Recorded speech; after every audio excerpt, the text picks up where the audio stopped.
yang yang terjadi di tempat saya bekerja, yaitu di Maluku Tenggara. Itu adalah glomus tumor. Nah, sebelumnya seperti kita ketahui, glomus tumor itu adalah tumor jinak yang jarang, ya. Itu jadi adalah tumor jinak yang jarang di mana komposisinya itu terdiri dari phenotype cell dan modified perivascular muscle cell. Kemudian glomus tumor itu eh, sering terjadi pada perempuan kasusnya dan pada usia yang paling sering adalah 20 sampai 40 tahun.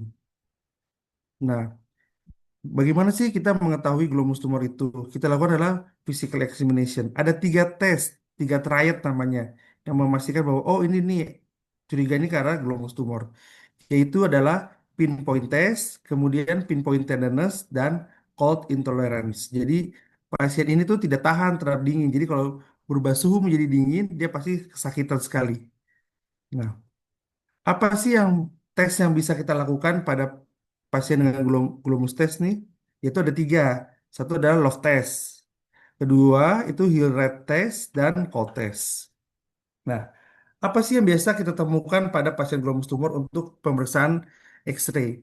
Pada pemeriksaan X-ray, kalau ini terjadi 1-2 tahun, itu biasanya tidak diketemukan kelainan. Tapi pada beberapa pasien yang kurang lebih dari 3 sampai 5 tahun, biasanya sudah mengalami tuh korteksnya itu menipis. Jadi kayak cekung begitu di korteksnya. Terdapat gambaran lusen, well defined nodular. Itu biasanya itu lebih dari 5 tahun. Nah, kita lakukan adalah pemeriksaan selanjutnya adalah imunohistokimia. Di imunohistokimia terdapat smooth muscle marker. Apa sih yang harus kita lakukan pada pasien glomus tumor? Itu adalah kita operatif. Kenapa? Karena pasien ini sangat sakit sekali. Disentuh pun sakit. Kita raba-raba begitu dia sakit sekali. Ya, jadi kita lakukan adalah operatif. Nah, case reportnya yaitu di saya itu ada perempuan 44 tahun datang dengan keluhan nyeri di ujung jari tengah, ya. Itu kurang lebih dia 2 tahun sebelum masuk rumah sakit. Pasien ini udah keliling-keliling, udah ke dokter saraf, ke dokter kulit, tapi sakit terus-menerus. Jadi kalau disentuh kukunya ini dia sakit, gitu. Ya. Nah, oke. Pada pemeriksaan fisik yang kita dapatkan adalah di look kita dapatnya adalah di middle finger itu tidak ada bengkak, cuma adanya subungual blast discoloration. Jadi ada warna berubah di dalam subungual, jadi ada warna putih di situ. Kemudian feel-nya pain, sakit sekali. Jadi kalau kita sentuh secara halus saja dia sakit sekali. Nah, pada apa yang dimaksud dan tesnya itu love testnya itu positif. Apa sih love test positif? Love test itu yaitu kita menyentuh kuku itu namanya kita love test itu. Nah, kalau kita kasih sayang dari itu sama tuh, maksudnya dalam ini kita punya pacar kita elus-elus, elus-elus kan pasti kukunya tuh dielus-elus tuh kan. Nah, pada saat kamu elus-elus kukunya dia sakit sekali. Itu love test namanya. Love testnya positif. Kemudian didapatkan move yaitu flexion extension motion di IP joint itu normal, ya. Nah, pada pasien ini kita dapatkan love test positif, heat rate test positif, dan cold test positif. Apa sih yang dimaksud dengan spesialitas ini? Nanti saya jelaskan. Nah, pada pemeriksaan radiografi didapatkan untuk pasien ini tidak ada kelainan, jadi tulangnya masih normal. Kemudian saya mendiagnosis bahwa ini dengan primary benign soft tissue tumor of the right middle finger. Tindakan selanjutnya saya lakukan operasi. Ini tindakan saya lakukan operasi, kita eksisi, didapatkan tumornya ukurannya ya kurang lebih ya 0,5 senti diameter dan lebarnya tidak besar. Kemudian habis itu kita lakukan histopatologi, kita periksain ke dokter PA. Kebetulan di saya tidak ada dokter PA, saya bawa kirim ke Ambon. Di Ambon pun dokter PA menyatakan bahwa ini adalah glomus tumor sesuai dengan apa yang kita lakukan tes sebelumnya. Hasil follow up-nya itu tidak ada Tidak ada keluhan sama sekali. Pasien merasa happy, senang. Yang selama ini 2 tahun dia merasa sakit, ini pasien benar-benar happy. Tuh, ya. Nah, saya akan share sedikit tentang ini dok. Saya akan share sedikit ya dok. Itu, Silakan Greg. nah ini saya belum video ini udah hilang, tapi dokter Heri masih menyimpan. Saya terima kasih sama dokter Heri. Ya, Ya, ini ada dia. Ini operasi kita lakukan. Dokter, saya ulang dulu ya. Pertama, kita angkat dulu kukunya. Ya, kita angkat kukunya. Kemudian kita incisi nail bednya. Nah, ditemukanlah ada massa di subungual. kakak puasa kan ya? Nggak makan kan kakak?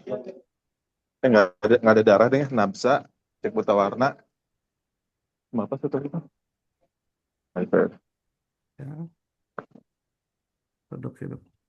Daripada lomba food kira. Oke, dok. Ya, dok ya. Nah, ini video satu lagi.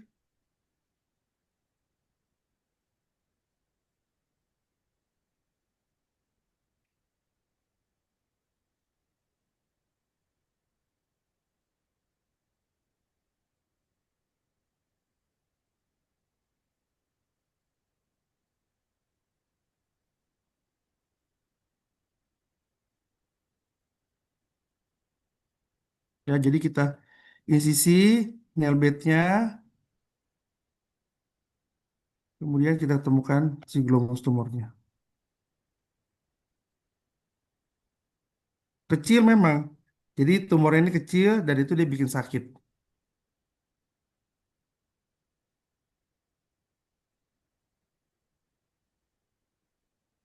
Oke. Nah, ada tes-tes yang kita lakukan ya.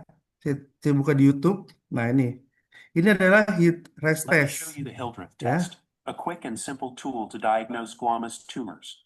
First, mark the exact painful spot and apply moderate pressure, and check how tender it is. Next, use a tourniquet or a simple glove to create temporary ischemia. Observe what happens. If the pain or tenderness significantly decreases during ischemia, that is a positive result for a glomus tumor. Your patient will be amazed when their pain suddenly disappears. Please tag the colleague in the comments who might find this useful. If Ya, you're interested, you can also follow me on Instagram at Hand Surgery Hub ya, for more hand surgery videos. ya. Itu head rate test. Jadi kalau love test itu seperti yang saya bilang tadi. Jadi jadi kita elus-elus. Jadi kalau kita punya pasangan, di pasangan kita pegang tangan, terus dia elus-elus kukunya itu dia sakit sekali. Itu berarti love testnya positif. Kalau cold testnya itu adalah pada saat perubahan suhu ataupun dikasih sesuatu yang dingin, dia sakit sekali. Itu CAS. Jadi ada yang tes yang bisa kita lakukan sebelum kita menegakkan diagnosis bahwa ini adalah glomus tumor. Gitu. Sepertinya itu dok yang bisa saya sampaikan. Kasus ini dulu sering sekali dokter Heri sebutkan waktu saya zaman residen. Setiap laporan jaga pasti dokter Heri selalu bertanya, nyeri ujung kuku, toh subungual, apa apa diagnosisnya? Saya pikir "Ih, Pak, nggak mungkin ada terjadi pasien ini, ya. Ternyata setelah saya bekerja di sini, ternyata ada kasus ini. Dan itu banyak, bukan banyak sih, ada beberapa. Saya punya 2 atau 3 kasus sebetulnya dok, glomus tumornya dok. Itu. Dan pasien ini rata-rata udah kasarnya udah ini keliling dokter. Biasanya kan dokter kulit dulu karena dia pikir ini kan kuku masalahnya. Terus dia ke dokter saraf, tapi dia nggak hilang juga sakitnya. Datanglah ke ortopedi. Untungnya saya bersyukur sekali dulu dokter Heri selalu mengingatkan kami zamannya kandidat itu tentang glomus tumor ini. Akhirnya kita semua saya berpikir, oh mungkin ini salah satu adalah glomus tumor. Makanya saya lakukan pemeriksaan tes spesial tes, kemudian saya lakukan operasi, CPA ternyata benar. Ternyata ya itu ya apa yang guru-guru kita sampaikan dok waktu zaman kandidat, zaman sekolah itu memang sangat berguna sekali buat kita di daerah dok, terutama daerah terpencil seperti saya dok. Sekian Baik. presentasi dari saya. Selamat pagi. Terima kasih Dokter Heri, terima kasih teman-teman sejawat, terima kasih teman residen yang sudah mendengarkan presentasi saya. Greg, nih ada senior-senior kita nih. Ada Uda Rizky, ada Uda Hermansyah ini dari Padang. Mudah-mudahan sudah pulih semua ya. Udah Rizky, udah Hermansyah ya di Sumatera Barat. Atau masih... Assalamualaikum. Baka, Pak. Assalamualaikum. Bagus kasusnya, bagus. Terima kasih. Oh, Ya dok, terima mantap. kasih dok. Ya, terima kasih. Ada Herman, nampaknya ke 7 kasusnya. Mantap. Supres kita belum alun panah basobo. Oh, belum pernah. Supres. Oke, ada pertanyaan silakan. Dharma, apa kabar? Sehat, Dharma? Alhamdulillah. Nah, ini ada Greg nih, Dharma. Barangkali mau ada pertanyaan juga ada Devri. Silakan kalau ada pertanyaan dulu dari alumni dulu. Ada Kang Denny Maulana nih juga ada di sini. Denny, apa kabar Denny? Ada Adi juga. Apa kabar Adi? Silakan kalau mau bertanya duluan ya sebelum kita masuk ke teman-teman residen. Adi, apa kabar? Sehat, Di? Pagi dok, Alhamdulillah sehat dok. Gimana dia ada pertanyaan Di? Saya baru bergabung dok, Siap. lihat dulu dok. Dharma mungkin mau bertanya atau Denny? Dan sehat Dan? Alhamdulillah baik dok. Mantap. Pertanyaan nggak ada dok. Dharma nggak ada ya. Denny gimana Dan? Ada pertanyaan Dan? Sehat dok, aman dok. Kira-kira boleh bertanya? Ya. Silakan Dan. Apakah hanya terbatas di manus dok? Glomus tumor, apakah distribusinya bisa terjadi pada di pedis? Ya, mangga Greg. Selamat pagi Dokter Denny. Denny. Panggilnya dulu zaman residen Dokter Maul dok. Betul. Karena senior biasa nama Denny. Ya, terima kasih Dokter Maul. Jadi biasanya itu terjadi pada ujung jari tangan, tapi ada beberapa kasus itu pada kaki juga bisa dok. Gitu. Jadi kalau pokoknya dia di bawah kas, jadi kas tepatnya adalah di usuk ungual dok. Jadi kalau dokter ketemu nyeri di kuku usuk ungual, itu lakukan tes-tes tersebut, baru dokter menegakkan diagnosis bahwa itu kemungkinan besar adalah glomus tumor. Jangan lupa tesnya. Siap dok, terima kasih. Kang Heri, apa kabar Kang Heri? Sehat? Alhamdulillah. Masya Allah. Udah putih semua nih jenggot Kang?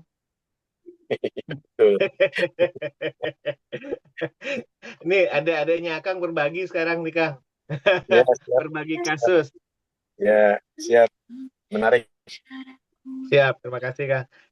Enggak, sekarang kan adik-adik, pertama dari yang mau ujian dulu ya. Ada di sini Akbar, ada Greti, ada Aristu. Kalau ini belum gabung ya. Enggak, silakan. Barangkali dari kandidat ada yang mau bertanya.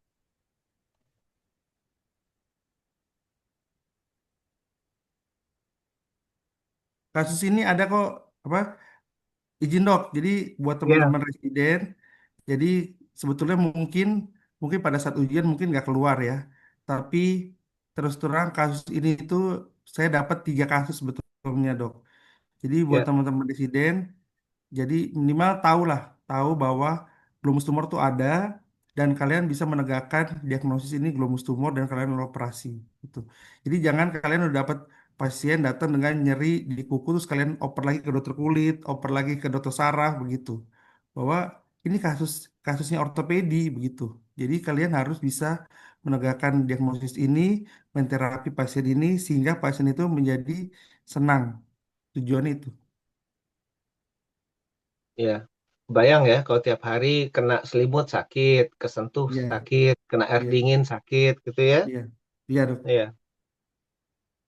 Mau belai-belayan sama suami aja sakit ya. Iya dok. Sama suami Gret, istri mau nanya apa itu Gret? suami istri.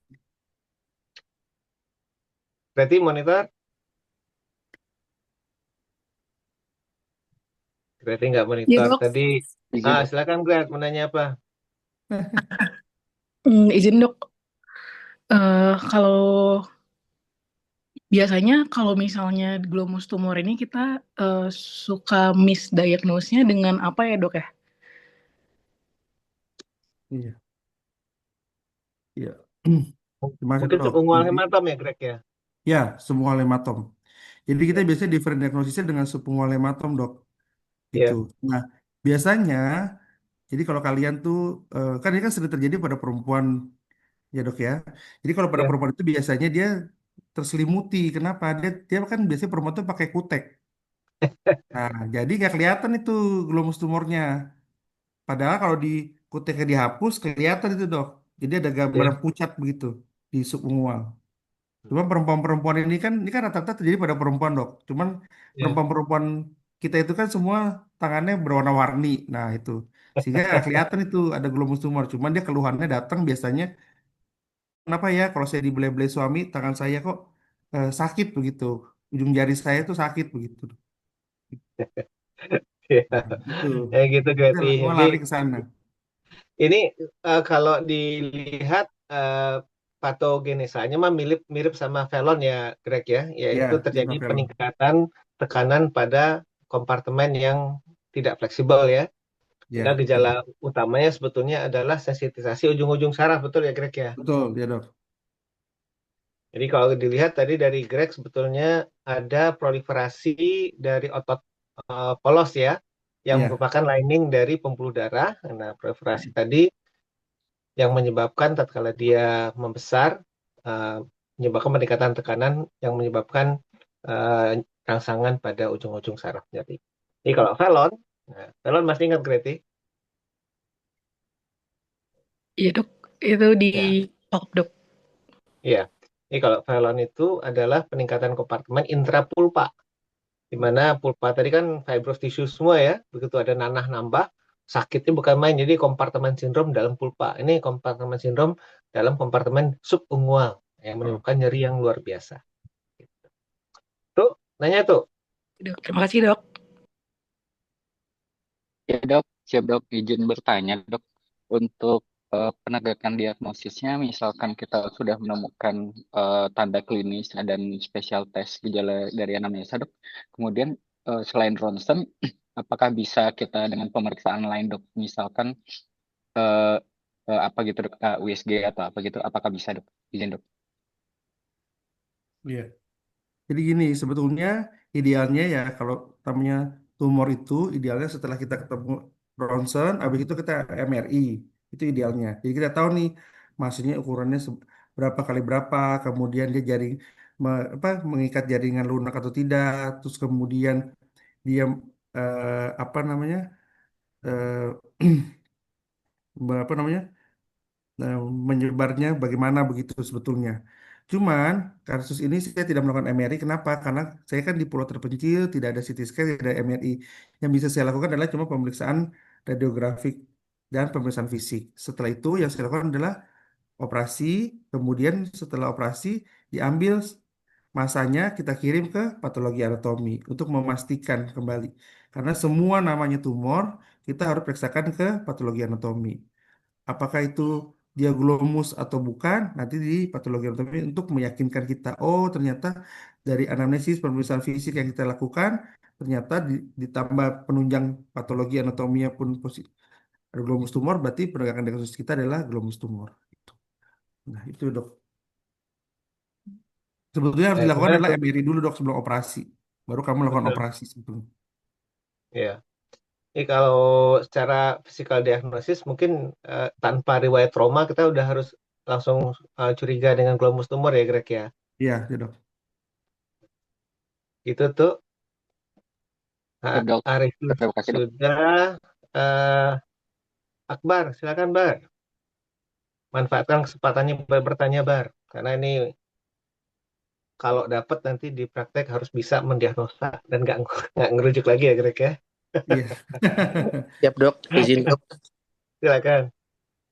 Izin dok, untuk selain trauma sendiri dok, yang bisa mencetuskan dari terjadinya glomus tumor ini biasanya apa ya dok ya? Jadi kita gali di anamnesisnya biar lebih terarah dok. Terima kasih. Enggak, Ya, Greg. ya. Terima kasih, Dr. Akbar. Jadi jadi kalau glomus tumor itu tidak ada riwayat trauma. Jadi kamu udah berpikir dari pertama, ini trauma atau bukan trauma. Kalau kamu trauma, dia larinya ke subungual hematom. Ya. Tapi kalau bukan trauma, kamu larinya ke glomus tumor ini. Nah, kamu lakukan itu semua pemeriksaan fisiknya, kemudian klinisnya, spesial tesnya gitu. Lakukan X-ray, MRI, baru kamu penegakkan diagnosis untuk tindakan selanjutnya. Begitu Akbar.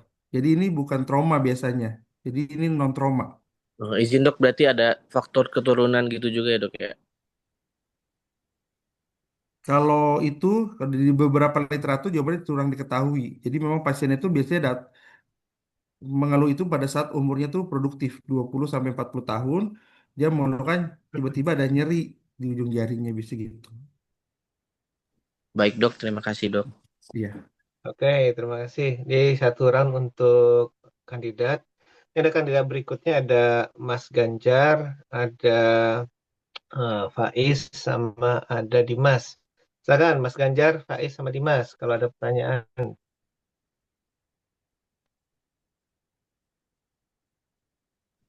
Izin dok, belum ada dok. Izin Terima bertanya kasih dok. dok. Silakan Dimas.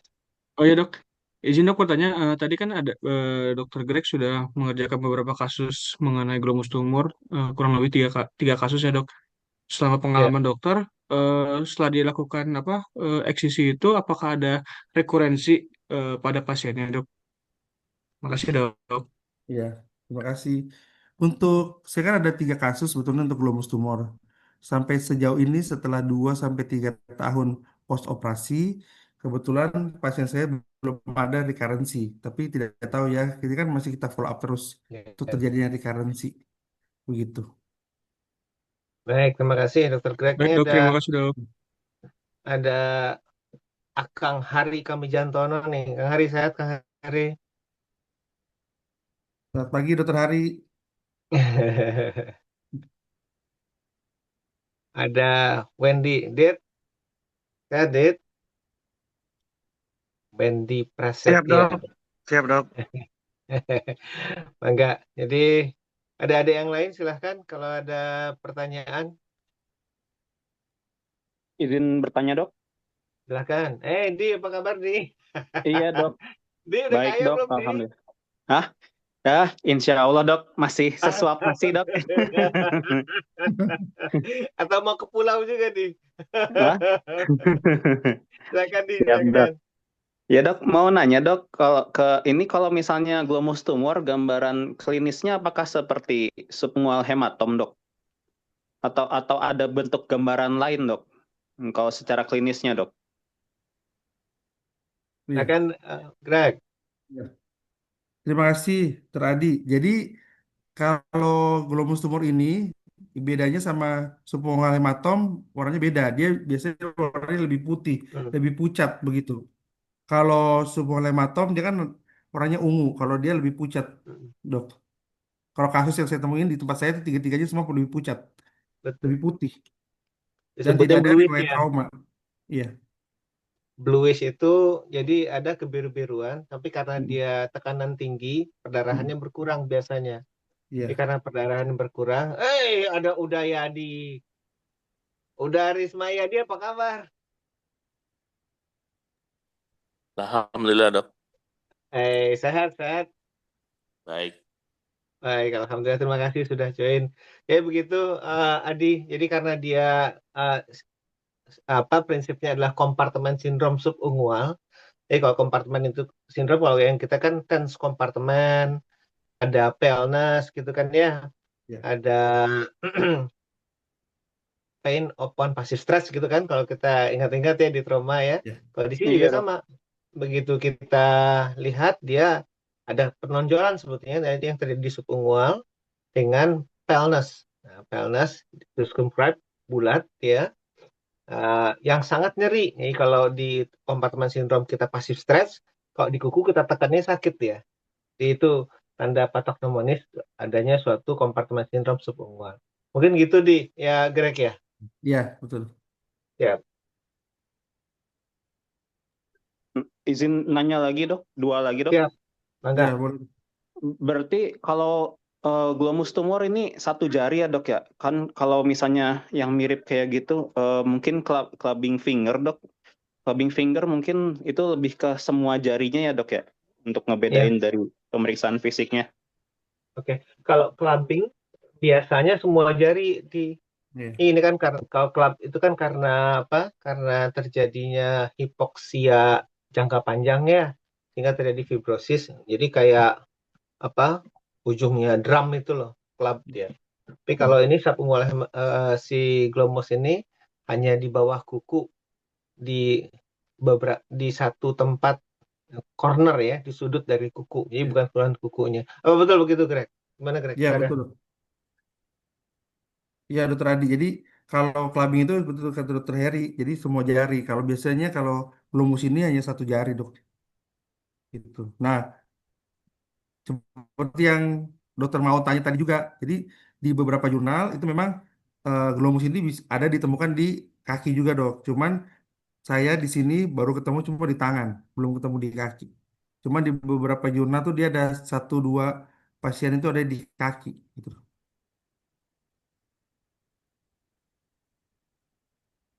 Itu, dok. Ya, Mangga di. Ada lagi, ada yang lain yang mau Iya dok. bertanya? Silakan. Satu lagi dok, maaf dok. Siap, Mangga di. Apa, dok? Iya. Bagus di. Mungkin tadi udah dijelasin dok, cuman karena saya telat bergabung dok, kalau misalnya kalau misalnya di eksisi dok, kalau misalnya agak luas, manajemennya gimana dok? Glomus tumor ini dok? Apakah dikikis semua yang nail bed yang terinfeksinya? Karena kan nail bednya kan di bawah langsung tulang ya dok ya? Iya. Betul. Hmm. Mungkin ditampilin lagi videonya ya, Greg ya, yang Iya. waktu eksisi. Cukup gampang kan sebetulnya eksisinya, Gregnya tinggal nyongkel aja ya. Iya. Dia tinggal kita insisi di nail bednya, dok. Jadi dia nanti tumornya itu dia tasnya itu, dok. Jadi tinggal diangkat begitu keluar. Ntar saya tunjukin ya, dok, ya, dokter Adi. Video ini sebetulnya dokter Adi, video ini saya tuh sebetulnya udah hilang.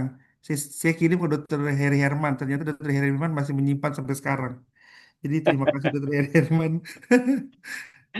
Untuk technical paper nanti, Greg, boleh. Siap, dok.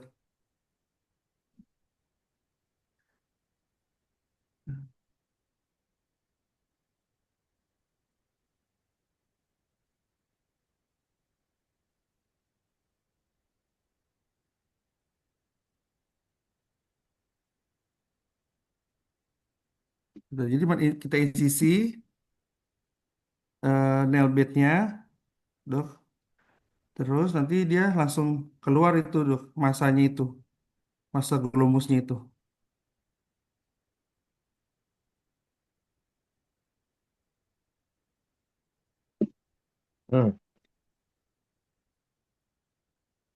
Karena tekanannya tinggi ya, Greg, di sana ya. Ya, Langsung ya, pop up dia ya. ya.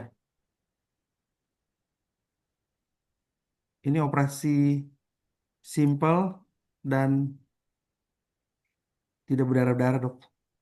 Siap. Operasi bersih. Pada teorinya disebutnya ini teh proliferasi dari ujung-ujung syaraf. Iya. Kalau dilihat dari hasil biopsinya kemungkinan ada komponen vaskularnya ya. Iya. Karena smooth muscle-nya justru ya. Iya, dok. Oh tuh. Jadi udah dibuka nail bed-nya, expose kelihatannya. Iya. Jadi cukup jelas nggak dari ininya dari video yang tadi di? Jadi punten dok, itu tuh di atas nail bed atau dia di dalam nail bed ya dok? Kayaknya Di bawah nail bed. Oh, di bawah nail bed ya. Oh, berarti dibuka terus nanti di repair nail bednya ya dok ya? Iya, betul, dokter Adi. Ya, Di jelas repair dok. nail bed itu dipasang nail lagi, dok. Jangan lupa. Nail Oh iya, bednya ya. ya, Greg ya. Biar fully estetik. Ya. Mantap. Mangga silakan. Barangkali dari para alumni Aris, apa kabar Riz? Sehat Riz? Alhamdulillah dok, sehat dok. Terima kasih dok. Ini lagi bahas glomus tumor nih Riz. Kalau ada pertanyaan silakan ya Riz ya. Nih Baik, Dok. adik-adik yang di ruang konferensi ataupun yang online lainnya barangkali ada pertanyaan untuk klarifikasi. Ini saya coba share dari sisi saya ya, Greg ya. Boleh dok, silakan dok. Jadi kalau dari sisi saya nggak tahu nih videonya bagus nggak nih. Yang Nah, Greg saya mungkin di ini stop saya dulu ya stop. Greg ya. Ya, Nah ini ya. kelihatan nggak layar saya Greg? Kelihatan dok. Nah ini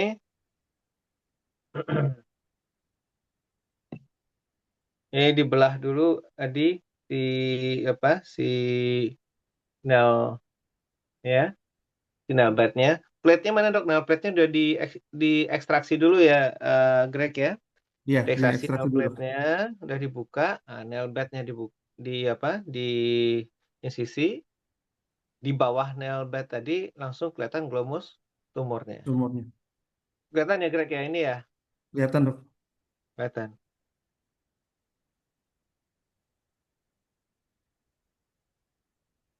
Nah, itu dia. Ini kayak melahirkan tumor. Iya. Karena tekanan intrakompartemennya tinggi. Biasanya begitu udah kebuka dia fully release kapsulnya, dia langsung plop ke Langsung atas. keluar. Iya. Nah, itu dia. Itu kalau sudah dia pop keluar, tinggal ditarik, copok misalnya in toto dia. Karena dia kayak kayak kayak ini plak Meissner yang di reseptor ujung saraf ya. Iya. Nah, itu dia. Oke, mangga silahkan adik-adik yang dari apa conference mau nanya apa silakan. Mas Ut mau nanya apa Pak Ut?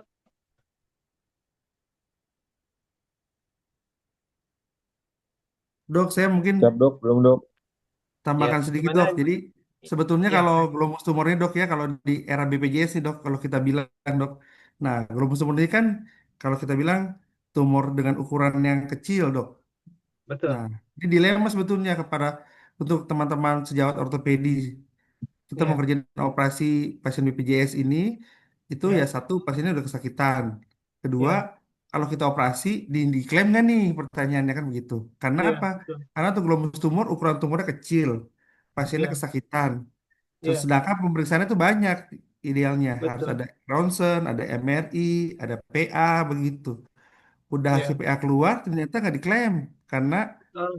ukuran tumornya yang terlalu kecil. Nah itu sebetulnya dilemanya di situ dok. Kadang-kadang kan teman-teman Ya. sejawat pasti, aduh pengen ngerjain tapi, nah kalau nggak diklaim nanti rumah sakit komplain dari direktur nih.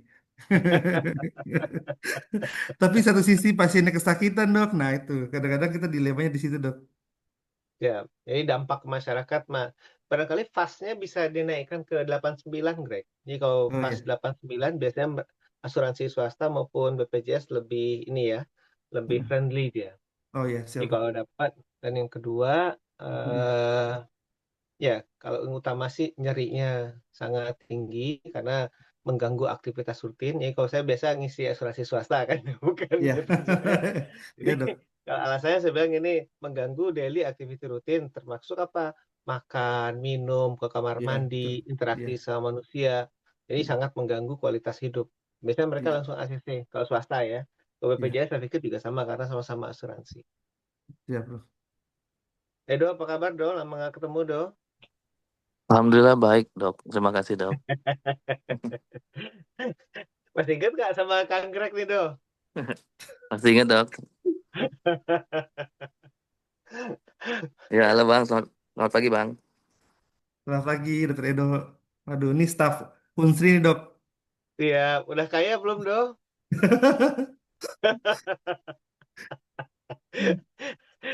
di di di Mama Susin mah cepat-cepat katanya ininya apa? Enggak juga, Dok. Peningkatan kesejahteraan. Iya, Dok.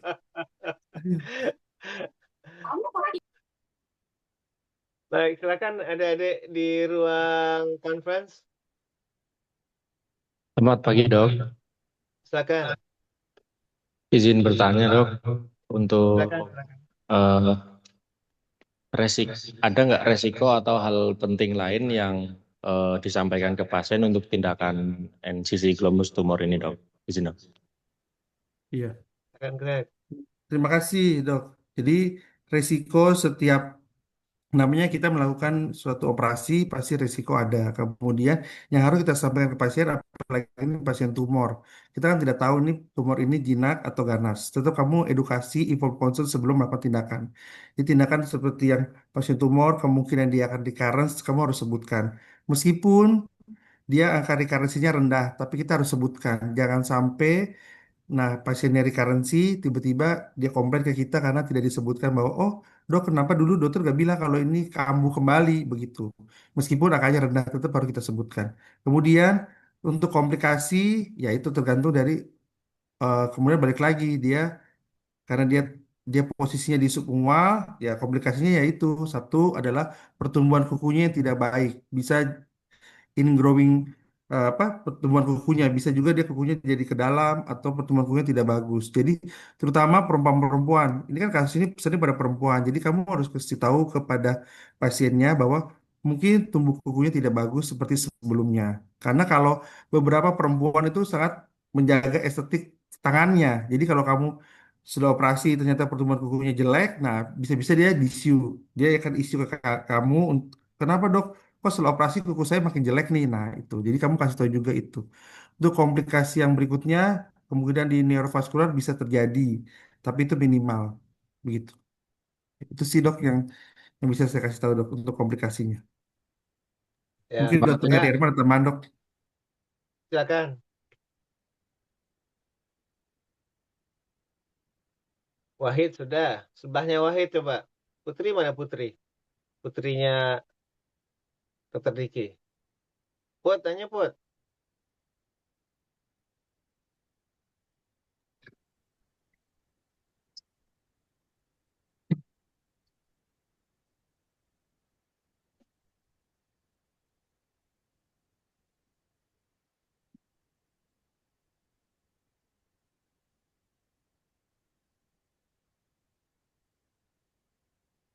Silakan Put, ada pertanyaan.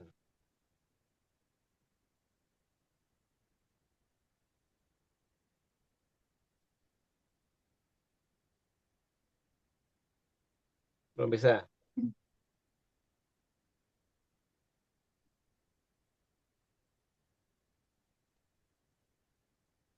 Baik, kalau belum ada, barangkali daripada para senior dan para alumni sekalian masih ada pertanyaan. Kalau tidak, saya ucapkan terima kasih nih.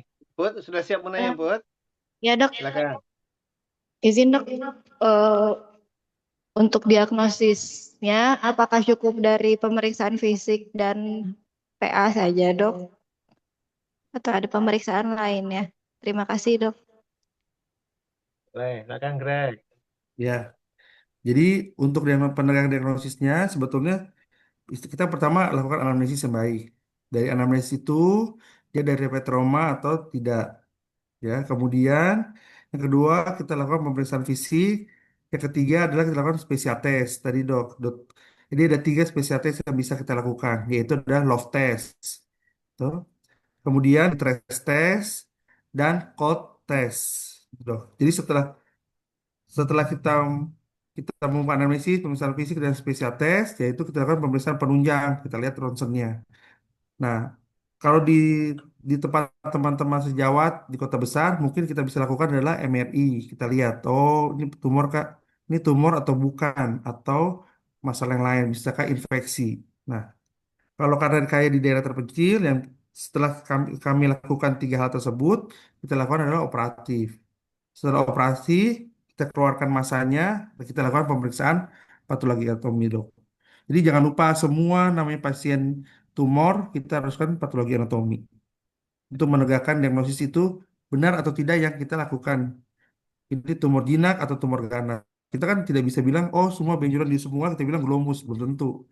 Tiba-tiba kita periksa ternyata dia apa soft tissue tumor yang ganas, nah bisa saja begitu. Jadi jangan lupa semua yang namanya benjolan kamu harus siap untuk patologi anatomi gitu. Nah, setelah itu baru kita melihat diagnosisnya. Kita bisa kasih tahu ke pasien, Bu, hasil dari pemeriksaan fisik, atau operasi, hasil PA semua sama ya Bu ya, yaitu adalah glomus tumor. Jadi Ibu nggak perlu khawatir, sekarang Ibu sudah bahagia, senang, tangan Ibu sudah tidak sakit lagi. Begitu dong. Baik, terima kasih. Yang terakhir nih, ada senior paling senior nih, angkatan sama saya dulu masuknya nih. Ada Akang Ipung. Put, kasih ke Dokter Ipung, Put, yang di belakangnya Putri, Put.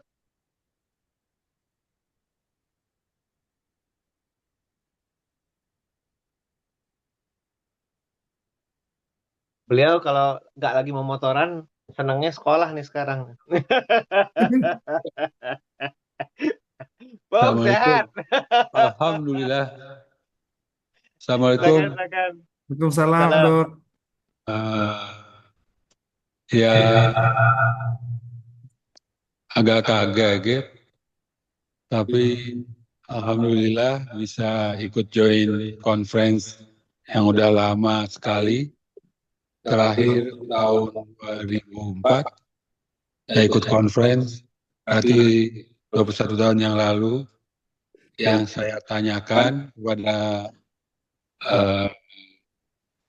presenter untuk kasus tumor ini, setelah 20 tahun saya praktek, saya tidak pernah menemukan kasus ini. Mungkin karena pasien saya sedikit ya, tapi akan sangat menarik kalau misalnya dapat kasus ini dan kita bisa menyelesaikan masalahnya. Jadi buat adik-adik hal ini sangat bermanfaat. Terima kasih atas presentasinya dan demo operasinya sangat bermanfaat. Terima kasih Kang Heri Herman yang saya hormati. Assalamualaikum warahmatullahi wabarakatuh. Salam. Kalau begitu, kalau lagi nggak motoran banyak, Pak Ustadz mah ya. Maka jadi adik-adik sekalian dan teman-teman alumni sekalian, terima kasih atas kehadirannya, supportnya.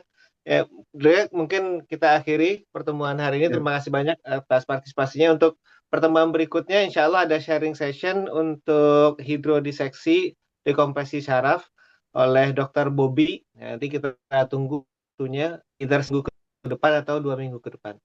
Dan untuk acaranya dengan ucapan terima kasih nih kepada Dr. Greg. Barangkali ada pesan-pesan terakhir kepada adik-adik residennya, Greg. Silakan. Iya. Terima kasih saya ucapkan dulu kepada Dr. Heri Herman, terima kasih kepada KPS, kepada departemen, guru-guru besar, semua teman-teman senior-senior alumni dari Unpad, adik-adik residen. Ya semoga sehat selalu. Terima kasih atas kesempatannya. Saya sangat semangat. Itu artinya kita berbagi meskipun saya tinggal di kepulauan yang terpencil, tapi masih bisa berbagi sedikit ilmu buat teman-teman semua. Ya meskipun kasus ini jarang, tapi mungkin karena saya sendiri dok di sini ya, balik Iya. sama dokter Ipung kan ya. Kalau saya sendiri izin dok, saya sendiri, saya kan di pulau ini sendiri, jadi kasus ini muncul semua dok yang jarang-jarang kita ketemu semua keluar semua dok gitu. Dulu awalnya saya pikir cuma pas, oh dokter Herima cuma ngomong-ngomong aja pas kami kandidat, ternyata ada kasusnya. Saya pikir cuma di orto bulat doang dok, ternyata kasusnya banyak, ada beberapa kasusnya begitu.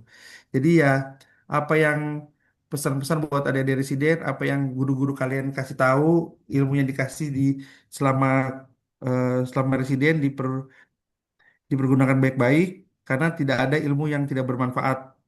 Kalau kalian kerja di daerah itu sangat bermanfaat dan kasus itu semua ada semua di daerah. Begitu, Dok. Semoga teman-teman semua sehat-sehat, kita semua sehat-sehat selalu, Dok. Terima kasih atas Baik, sampainya. Selamat siang, Dok. terima kasih. Ya, Nanto, tolong di screenshot untuk foto, dibuka kameranya teman-teman sekalian, biar kita bisa ada dokumentasi. Baik, Dok.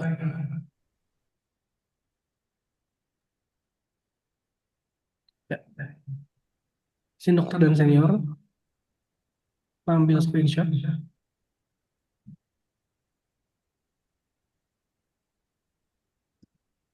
Sudah dokter. Baik, terima kasih. Kita tutup ucapan alhamdulillah ya. Assalamualaikum, hatur nuhun, sehat semua selalu. Waalaikumsalam. Terima kasih, Dok. Terima kasih, sehat-sehat semua. Terima kasih, Dok. Terima kasih. Waalaikumsalam. Terima kasih, dokter.